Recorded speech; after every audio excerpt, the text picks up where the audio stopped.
Buku Laut Bercerita, sebuah novel karya Leila S. Chudori kepada mereka yang dihilangkan dan tetap hidup selamanya. Prolog, matilah engkau mati, kau akan lahir berkali-kali. Sang penyair pernah menulis sebait puisi ini di atas secarik kertas lusuh. Saat itu dia masih berambut panjang menggapai pundak dan bersuara parau karena banyak berorasi di hadapan buruh. La menyelipkannya ke dalam sebuah buku tulis bersampul hitam dan mengatakan itulah hadiah darinya untuk ulang tahunku yang ke-25. Sembari mengepulkan asap rokoknya yang menggelung-gelung ke udara, dia mengatakan aku harus selalu bangkit, meski aku mati. Tetapi hari ini aku akan mati. Aku tak tahu apakah aku bisa bangkit. Setelah hampir 3 bulan disekap dalam gelap, mereka membawaku ke sebuah tempat. Hitam. Kelam. Selama 3 bulan mataku dibebat kain apak yang hanya sesekali dibuka saat aku berurusan dengan tinja dan kencing. Aku ingat pembicaraanku dengan sang penyair.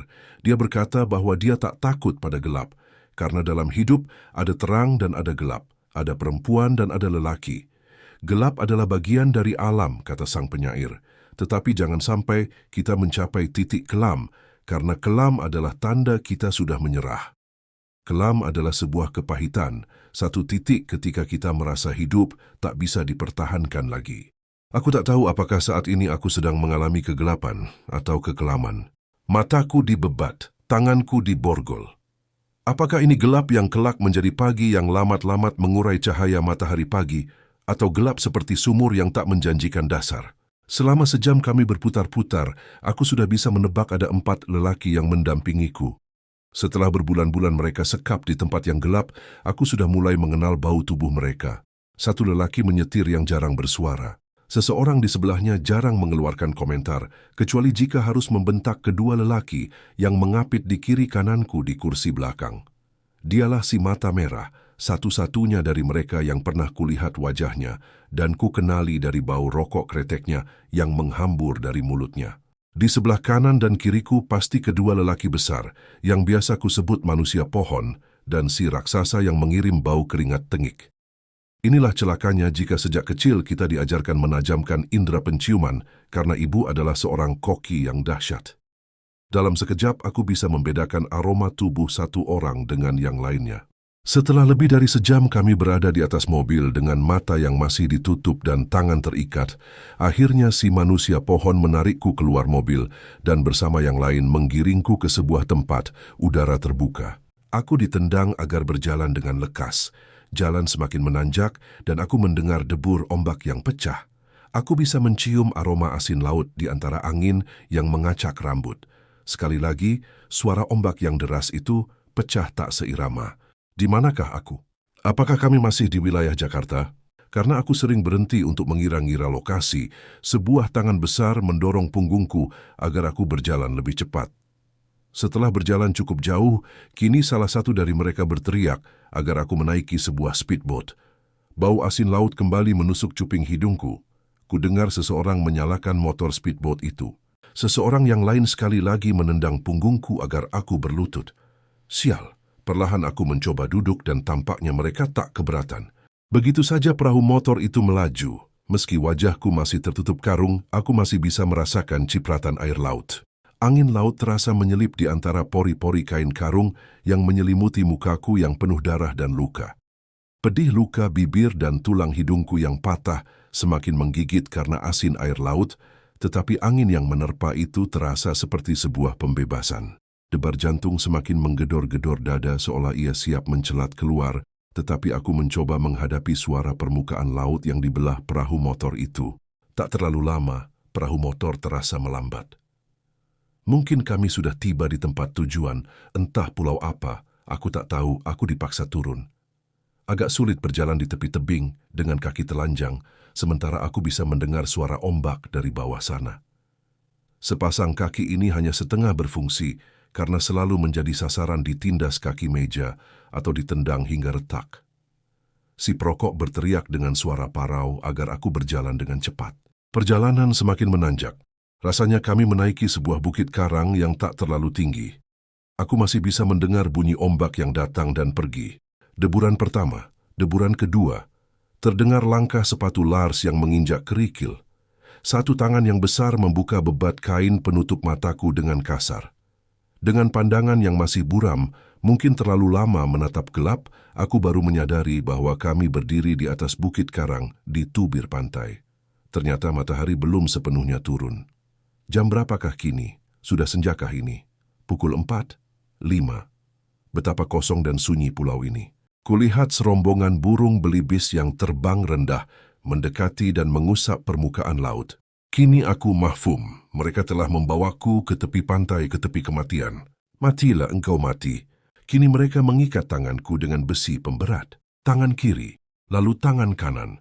Sesekali aku menggeliat, berusaha mencari celah dan kemungkinan meski akan berakhir sia-sia. Aku enggan memberikan tangan dan sengaja mengeraskan kepalku. Salah satu dari mereka menabok mukaku. Ah, asinnya darah, kau akan mati. Demikian kata si mata merah dengan semburan bau rokok. Tapi kau akan mati pelan-pelan. Mereka semua tertawa keras. Aku mendengar kepak sayap serombongan burung. Seolah mereka ingin membesarkan hatiku. Si mata merah mendorongku melangkah maju. Mereka menyerimpung kedua kakiku dengan besi hingga mustahil bagiku untuk bergerak. Akhirnya salah satu dari mereka menendang betisku. Aku tersungkur. Sekali lagi si perokok itu memegang bahuku dari belakang dan memaksaku berlutut. Tuhan, kita semakin dekat. Kau terasa semakin ingin menaungiku. Pada debur ombak yang ke-9 terdengar ledakan itu. Tiba-tiba saja aku merasa ada sesuatu yang tajam menembus punggungku.